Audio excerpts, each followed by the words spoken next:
Vamos começar o nosso conteúdo exclusivo. Nós estamos numa jornada de conhecimento, de um estudo sistematizado do livro de Provérbios. Todos os dias nós mergulhamos um pouco mais.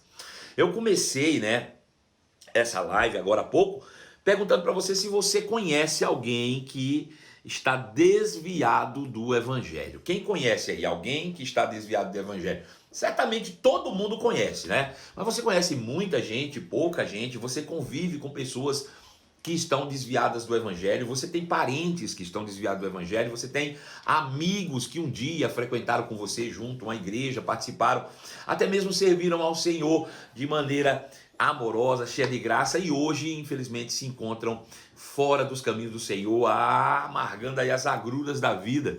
Tem alguém aí que conhece pessoas que estão desviadas do evangelho? E se conhece, me diga uma coisa, Me diga uma coisa, quando você conversa com essas pessoas, o que elas justificam o fato de terem abandonado o caminho? Fala aí pra mim, eu só quero saber, eu não vou comentar, eu só quero saber das justificativas que essas pessoas que você conhece, que estão perto de você, sempre têm, para justificar a sua saída do evangelho, estar longe dos caminhos do Senhor, Conheço pessoas que cresceram comigo. Sim, Viviane Vidigal disse, claro. Algumas pessoas estão respondendo. A Cíntia Pires diz, expõe dúvidas, Bom dia a todos. A Tassiana, um milagre. Bom dia, Tassi, para você também. A Lécia disse, eu conheço. Decepção com pastores, disse Cates Passos. Desculpas de tempo, colocam sempre a culpa nas pessoas. Isso é um fato. Geralmente falam sobre as pessoas da igreja. Fulano me decepcionou. Bom, eu já imaginava essa resposta, E é exatamente sobre isso que nós vamos falar. Estima-se que hoje no Brasil tenha mais de 50 milhões de desviados. 50 milhões de desviados. O que significa 50 milhões de desviados hoje para a nossa população nacional? Significa algo em torno de 25% de toda a população do Brasil. Estima-se mais de 50 milhões de desviados no Brasil. E os motivos são inúmeros, As justificativas são muitas. As pessoas sempre têm uma resposta pronta na ponta da língua. Bom, se você parar para pensar o número de evangélicos no Brasil hoje, mais os números de desviados, nós já tínhamos passado certamente de mais de 50% da população convertida. Mais de 50%. Estou falando só de números de evangélicos. Fora os nossos irmãos católicos aí. Então veja, só os evangélicos nós temos mais de 50%, ou 25% aí desviados, mais 25% da população ativa. A gente tem que estar falando do mesmo número de desviados, quase que o mesmo número de congregantes hoje. Então seria algo em torno de 50% da nossa população. Chegaríamos aí a algo em torno de 110 milhões de pessoas, juntando os desviados com aqueles que são congregantes hoje. Então, existe uma taxa de defecção muito alta dentro do evangelho no Brasil e no mundo, Infelizmente. Pessoas que em algum momento da sua vida frequentaram igrejas e que agora estão vivendo distantes da verdade da palavra. Muitos, infelizmente, culpam a própria igreja por este fato, Como foi relatado aí pela maioria de vocês. Muitos culpam a própria igreja. É porque eu me decepcionei com pastores, as pessoas são hipócritas, as pessoas não são de verdade, não são leais, o mundo é mais amigo do que o povo da igreja. Bom, normalmente, a grande justificativa é a culpa sendo da própria igreja por este fato. Mas nós sabemos pelas escrituras sagradas que a nossa luta não é contra a igreja. Logo, se a nossa luta não é contra a igreja, o nosso inimigo não é a igreja. A nossa luta nem sequer, de fato, é com seres humanos. Se entendêssemos isso, nós veríamos que existe um ledo engano nesse meio todo aí. Existe uma controvérsia nisso, porque o apóstolo Paulo foi enfático em dizer, lá em Efésios, capítulo de número 6, verso de número 12, que a nossa luta não é contra carne e sangue, nem muito menos com a igreja. A nossa luta é contra principados e potestades, contra os dominadores desse mundo tenebroso, contra os poderes celestiais ou invisíveis ou espirituais do mal. Existe sim principados e potestades que trabalham contrário ao avanço da igreja. Existe sim dominadores desse mundo tenebroso. Existe sim forças espirituais do mal, que trabalham eficazmente, de uma maneira tenaz, para dividir a igreja, para tirar as pessoas do caminho e desencaminharem essas pessoas para que não vivam a plenitude daquilo que Deus já conquistou para todas elas. Isso é um fato. A grande questão é que nós, os seres humanos, somos seres influenciáveis e por isso somos suscetíveis às manipulações e às artimanhas, né, do diabo. Então nós precisamos contra ele estar firmes contra as astutas ciladas do diabo. Veja, o que isso significa? Significa que o diabo ele vai trabalhar de fato com influência, e a influência que nos arrasta, né? Sugestões mentais e por aí vai. Às vezes sim, aqui e acolá ele usa uma pessoa ou outra, mas na maioria das vezes é apenas sugestão mental, né? O que ele faz e o que ele manipula. E ele acaba arrancando e arrastando as pessoas daquilo que seria para elas a grande solução das suas vidas, o Evangelho de Jesus, né?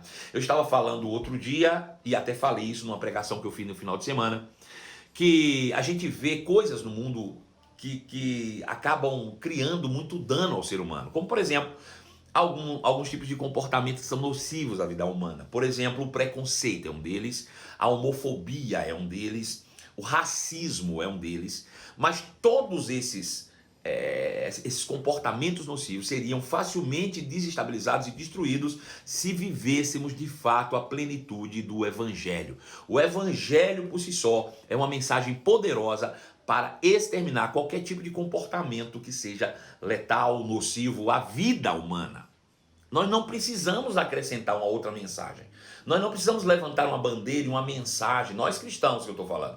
Nós não precisamos levantar uma bandeira e uma mensagem contra o racismo, uma vez que o evangelho por si só ele acaba com o racismo. Não há possibilidade de alguém se dizer evangélico, alguém se dizer realmente crente, um praticante da palavra e ter comportamento racista.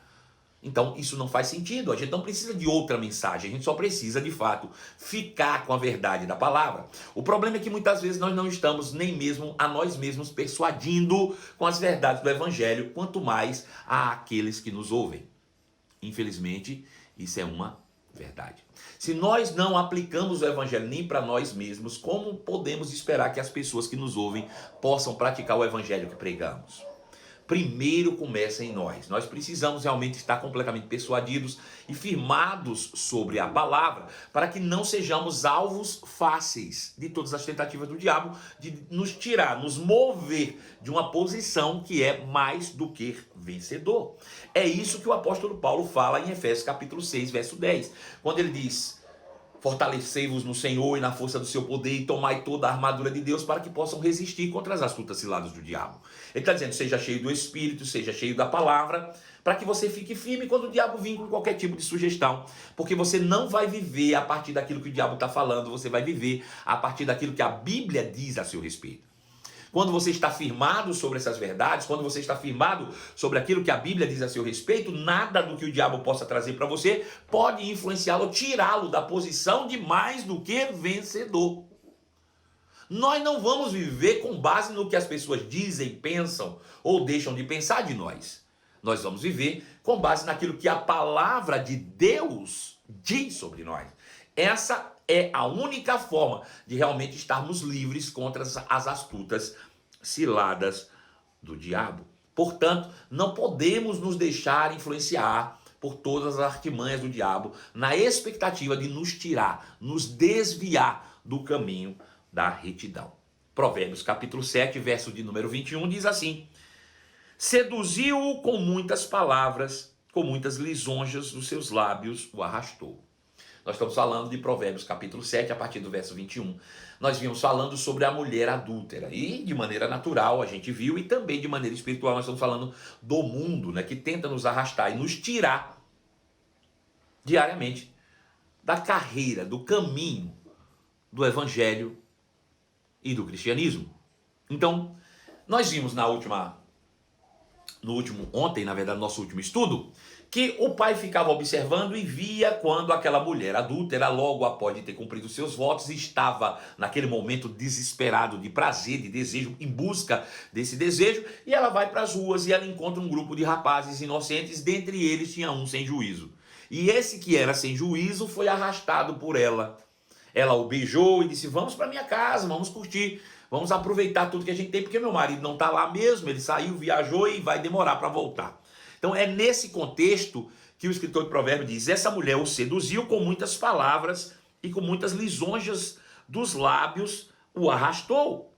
Então veja, o pecado, essa busca pelo pecado é fruto de um processo de sedução.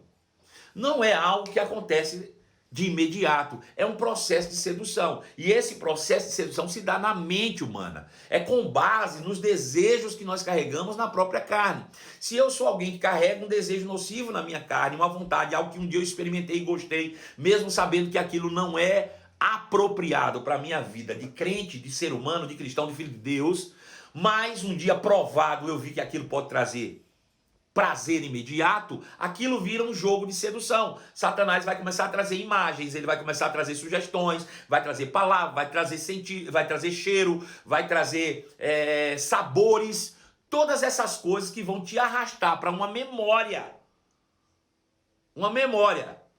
afetiva que você tem lá atrás, que ficou preso, que te aprisionou dentro do contexto do pecado. Então veja, existem relatos e estudos científicos que apontam que a memória, por exemplo, sexual, ela pode durar 20 anos.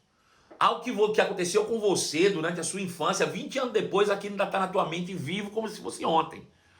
Então veja, Satanás ele se utiliza dessas coisas, ele sabe, ele te conhece, ele sabe exatamente o que você fez no verão passado. Então a partir daí começa-se um jogo de sedução, com palavras de lisonjas, né? Como diz aqui Provérbios 7:21, com palavras e com lisonjas dos lábios, tenta o diabo nos arrastar, tenta o mundo nos conduzir de volta para a sua casa, para o pecado, para a perdição. Então nós precisamos ficar atentos nisso, porque isso não acontece da noite para o dia, isso é um jogo de sedução, isso é aos poucos, ele vai tentando, minando a tua paciência, jogando as sugestões na tua mente, cada vez mais, para que você possa de fato ir se entregando aos poucos, e quando pensa que não, você já caiu no laço. Então o pecado é fruto de um processo de sedução. Nós precisamos estar firmados sobre as nossas convicções para não sermos arrastados para essa armadilha do diabo. A única forma de nós não cedermos às tentações é quando nós estamos firmados sobre a palavra de Deus, cheios da convicção daquilo que a palavra de Deus diz a nosso próprio respeito. A nosso próprio respeito. Quando nós nos tornamos convictos daquilo que a Bíblia diz, irmãos, quando nós estamos realmente completamente tomados, persuadidos da verdade da palavra, nós não seremos mais arrastados pelas vontades da carne e do pensamento. Essa é a única forma. É por isso que Paulo diz que nós precisamos nos revestir de toda a armadura de Deus. Dentre todos os processos que ele coloca da armadura de Deus, ele fala sobre, por exemplo, a couraça da justiça. O que significa a couraça da justiça? Dentro de uma armadura romana, a couraça é aquilo que protege você dos órgãos vitais, nos seus órgãos vitais. Qualquer outro lugar do corpo pode ser ferido, um braço, uma perna, mas você não morre. Mas se ferir teu coração, ferir teu pulmão, ferir algo que seja vital para a tua vida, você morre. Então a couraça, ela protege os órgãos vitais. Por que que a doutrina da justiça de Deus protege você de órgãos vitais? Porque se você não entende a doutrina da justiça e você se deixa levar pelo pecado, você vai caminhar num caminho regressivo até chegar novamente a uma morte espiritual. Eu preciso estar firmado sobre uma doutrina chamada justiça de Deus, entendendo que Jesus já morreu por mim na cruz do Calvário e me justificou. Uma vez que eu estou morto do pecado e vivo para a justiça, como é que alguém morto pode cometer pecado?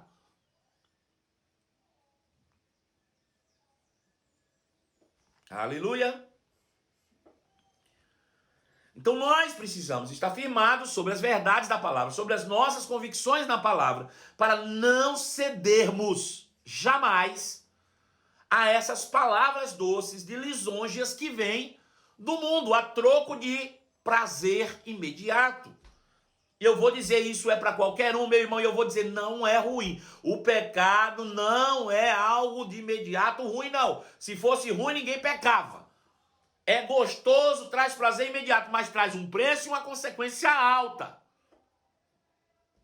Precisa-se, uma vez que se permitiu, foi arrastado, arrepender-se, achegar-se junto ao trono da graça e alcançar diante de Deus misericórdia, tomar posse da própria misericórdia para que você seja livre das condenações que implicam uma vida de pecado. Para que não morramos, para que não sejamos acometidos de tudo aquilo que vem e procede da lei. Aleluia! Então precisamos estar firmados sobre nossas convicções para não sermos arrastados para esta armadilha do diabo. Provérbios 7:22 diz: e ele, essa pessoa que se permitiu ser arrastado por essa mulher adúltera, no instante o segue, como um boi que vai ao matadouro, como o cervo que corre para a rede até que a flecha lhe atravesse o coração, como a ave que se apressa para o laço, sem ao menos saber que isso lhe custará a vida. Então veja, a falta de juízo, a falta de entendimento, a falta de conhecimento, a falta de firmeza na palavra, a falta de convicção arrastou a muitos para o caminho do pecado. 50 milhões de desviados no Brasil, arrastados para o caminho do pecado. Porque não vem me dizer que o cara se desviou, mas está mais crente do que quando ele estava na igreja. Conversa fiada. Se desviou e aproveitou o desvio para entrar de novo numa vida completamente fora dos padrões destinados aos filhos de Deus. Então veja, a falta de juízo arrastou a muitos para o caminho do pecado. Uma vez persuadidos pelo mal, Satanás logo apontará as falhas dos outros para a justificação dos nossos atos falhos. Veja como é interessante. A gente estava na igreja e a Bíblia narra como as coisas acontecem. Você foi tentado pelos seus próprios maus desejos. Você foi seduzido, caiu num jogo de sedução, com palavras bonitas, com lisonjas vindas da parte do mundo, mostrando, as vantagens que o mundo te dá, e se desviou. E passou a viver uma vida de pecado. E aí logo após, seduzido por isso, se associa com o diabo. E a primeira coisa que o diabo faz é botar na mente dessa pessoa dizendo: você saiu da igreja porque fulano não te tratou bem, porque o pastor te decepcionou. Mentira! É mentira. Isso é só uma justificativa do diabo de botar a igreja contra a igreja. Lembre-se que todo mundo é livre e tem escolha, faz o que quer. Não é? Mas o diabo é esperto e vil. O que é que ele faz? Ele traz sempre essa justificativa, apontando a falha das pessoas, apontando a falha dos irmãos, para justificar a nossa própria falha. Ninguém quer assumir: eu me desviei porque eu gosto da safadeza, eu me desviei porque eu gosto de viver na bagaceira. Ninguém faz isso. Aí fica procurando a falha dos outros para justificar os seus próprios atos falhos. É isso que acontece. Todo mundo sabe que ninguém é perfeito. Todo mundo sabe que dentro da igreja não tem ninguém perfeito, não. Todo mundo sabe disso. Mas na hora que se desvia, a primeira coisa que bota é a culpa nos outros. Por que não se assume a própria culpa? Por que não diz que gosta realmente de fazer a coisa errada? Não, a gente tem que achar, porque isso é o diabo é que está por trás disso tudo. É o próprio Satanás que faz isso. É ele que vai ficar apontando o dedo. Deixa eu te dizer, se tem alguém que é o acusador dos irmãos, não é os irmãos não, o acusador dos irmãos é o diabo.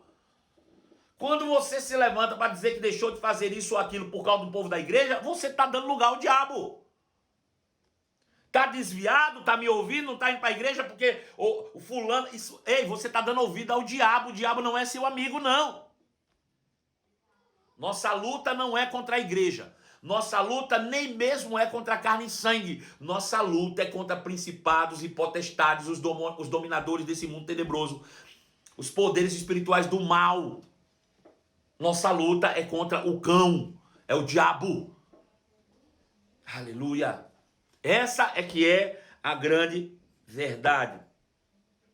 Então, passamos a apontar a falha dos outros para justificar nossas próprias falhas. Fato é que nós somos livres e todos nós temos escolhas. Todos nós temos escolhas.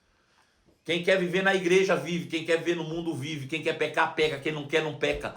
É escolha, fruto de escolhas. Nós temos escolhas, nós não precisamos justificar isso com a falha de ninguém, não. Nós realmente decidimos. Um dia fomos iludibriados, seduzidos e arrastados para o pecado. E por isso não temos coragem nem vergonha na cara de permanecer no meio dos santos. Aí saímos da igreja. É isso que acontece. É isso que normalmente acontece. Provérbios 7, 24 diz: agora, pois, filho, dá-me ouvidos e ser atento às palavras da minha boca. Não se desvie o teu coração para os caminhos dessa mulher, e não andes perdido nas suas veredas. Veja, apenas a palavra de Deus pode nos livrar de um mal tão grande. Deixa eu te dizer, se desvio de crente fosse realmente por causa da falha dos outros, ninguém teria se desviado do evangelho de Jesus, ninguém teria se desviado do ministério de Jesus. No entanto, a gente sabe que Judas o traiu, Pedro negou 3 vezes, Tomé ficou até o fim, mas não acreditava em nada. São frutos de escolhas. São frutos de escolhas. Jesus era perfeito e Judas o traiu. Judas se desviou. Não é verdade? Então veja, não é o quanto as pessoas na igreja são perfeitas que vão fazer com que as pessoas permaneçam, não. O que vai fazer com que as pessoas permaneçam na igreja é o quanto elas conhecem da palavra, o quanto elas vivem a palavra, o quanto elas estão firmadas sobre a palavra. O que sustenta as pessoas dentro da igreja é a palavra revelada. É quando você entende, recebe e vive a palavra de fato. É quando você entende que você já não está na igreja por causa de pessoas, você está por causa da palavra que é Cristo. É isso que nos sustenta. Apenas a palavra de Deus é que pode nos livrar desse mal tão grande. Apenas a palavra de Deus.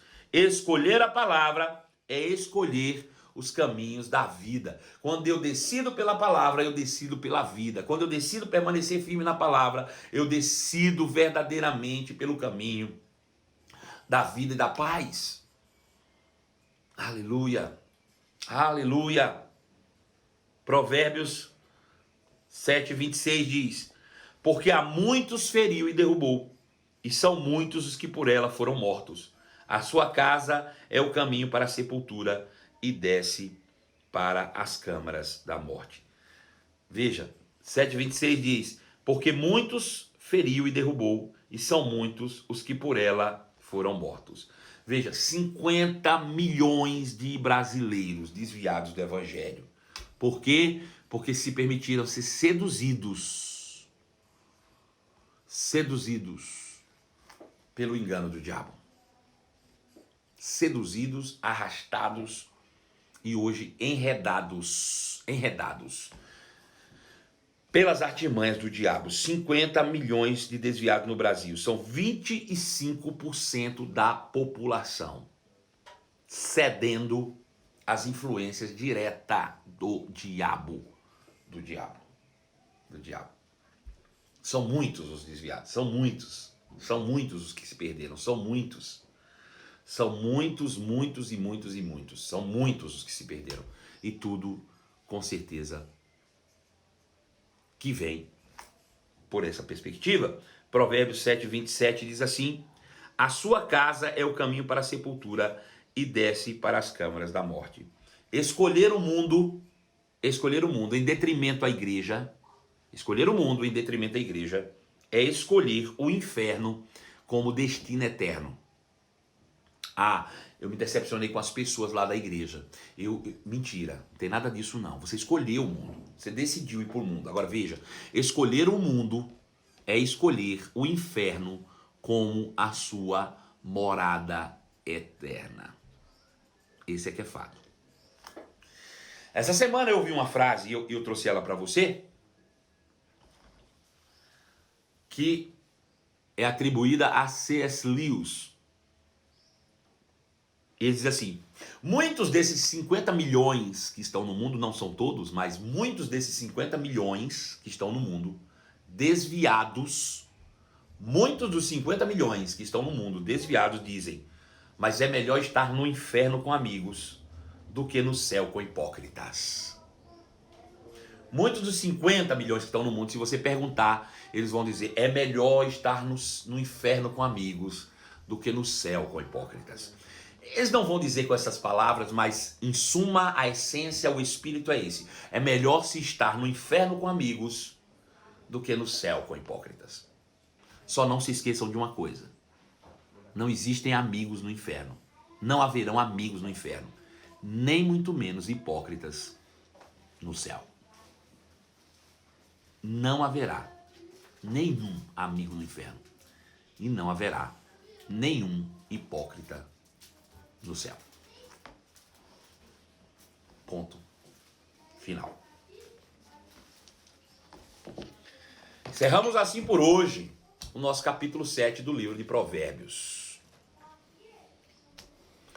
E fica o convite a você para hoje à noite nós continuarmos com a nossa série exclusiva chamada Conduzidos por Deus, Guiados pelo Espírito. Nós temos caminhado, né, nesse conhecimento e Deus tem nos favorecido muitíssimo, né? E tem sido bom demais. Você é meu convidado especialíssimo, né? Alguém quer copiar aí a frase? Se quiser eu vou falar de novo, porque pode ser que você não pegou, né? Eu vou falar aí e você copia. Muitos dizem: é melhor estar no inferno com amigos do que no céu com hipócritas. Mas lembrem-se, não haverá amigos no inferno, nem muito menos hipócritas no céu. É isso aí. Bom, chegamos ao final de mais uma live e para mim é sempre uma honra e uma satisfação poder chegar até aqui e dizer obrigado, meu amigo, obrigado, minha amiga, pela sua companhia, né?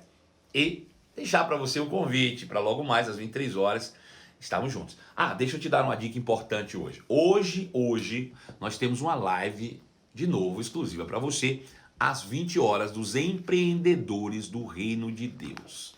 Você que já tem nos acompanhado nessa live, ela é excelente para você que já tem um negócio próprio, daquele que quer empreender, quer começar um negócio próprio, quer ter uma renda extra. Sempre tem muitas ideias boas, sempre vão ter muitas dicas e sugestões maravilhosas para vocês.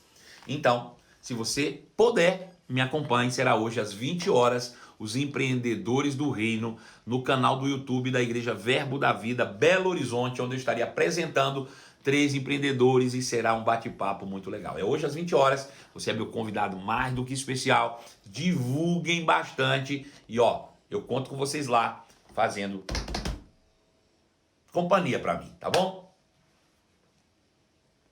Beijo no coração e até logo mais, em nome de Jesus. Tchau!